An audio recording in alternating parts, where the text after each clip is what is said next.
ஆண்டவராக இயேசு கிறிஸ்துவினை நாம் மைப்படுவதாக இந்த நாளில் உங்கள் யாவரையும் பார்ப்பதில் மிகுந்த சந்தோஷம். Why the word of God is much important. இன்றைக்கி ஒரு காரத்தை பார்க்க போகிறோம். வார்டுன்றீங்களே, இந்த வார்டு வந்து ஏன் அவ்வளோ இம்பார்ட்டண்ட்டு? நிறைய இருக்குது இதில் படிக்க. தொடர்ச்சியாக அந்த வசனத்தை குறித்து வாசிக்க எவ்வளோ ஆசையாக இருக்குல்ல.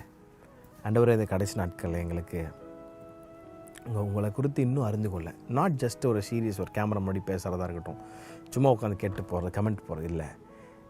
நாங்கள் சரியாக உண்மை குறித்து அறிந்து கொள்ள எங்களுக்கு இருபதாங்க ஆண்டவர் நிச்சயம் உதவி செய்வார். பாருங்கள், ஏசாயா தீர்க்கதரிசன புஸ்தகம் 40ஆம் அதிகாரம் 8ஆம் வசனம். ஏசாயா சாப்டர் 40:8 புல் உலர்ந்து பூ உதிரும், நமது தேவனுடைய வசனமோ என்றென்றைக்கும் நிற்கும் என்பதை சொல் என்று உரைத்தார். புல் பட்டு போயிடும், டக்குன்னு இதில் போயிடும். இங்கிலீஷில் உங்களுக்கு ரொம்ப யூஸ்ஃபுல்லாக இருக்கும்னு நினைக்கிறேன். நான் அதையும் உங்களுக்கு வாசி காட்டுறேன்.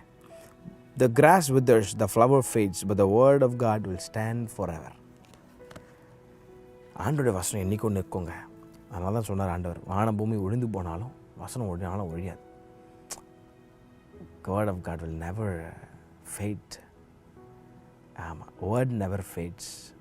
சொந்தக்காரன் சொன்னது மறந்து போயிடும், எல்லாரும் ஒரு நாள் விட்டு விலகிடுவாங்க. ஆனால் உங்களுக்கு கொடுத்த வாக்குத்தத்தங்கள், உங்களை கரம் பிடிச்சு அழைத்தவர், உங்களுக்குன்னு சொன்ன ஸ்பெசிஃபிக்காக சொன்ன வார்த்தைகளை, அது உலகமே அழிஞ்சாலும் அந்த வார்த்தை அழியாதுன்னு சொல்கிறார். அதுதான் மேட்ரு. அப்போ அந்த வேர்டுக்கு அவ்வளோ வல்லமை இருக்குது இல்லை? இன்றைக்கி ஆண்டவர் உங்களை பார்த்து சொல்கிறாரு, எல்லாம் புல் போனாலும் பூ உலர்ந்து போனாலும் பரவாயில்ல, நான் உனக்கும் சொன்ன வார்த்தை நான் நிலைத்திருக்கும், நீ அதை விசுவாசி.